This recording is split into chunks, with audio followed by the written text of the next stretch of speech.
Assalomu alaykum. Hurmatli ushbu yig'ilish, ushbu anjuman ishtirokchilari, Tadbirimiz juda zo'r bo'lib o'tmoqda. Barcha xursand, talabalar o'zlari qiziq kasofada ish topishmoqda.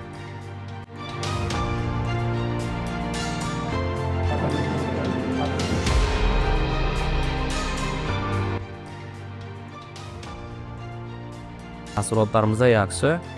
Juda ham bilimli bolalar bor ekan. Bizda bo'sh vakansiya joylar bor edi.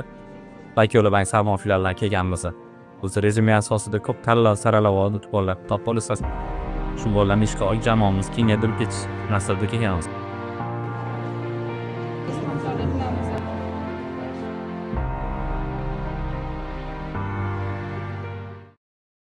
Трудоустроить на работу именно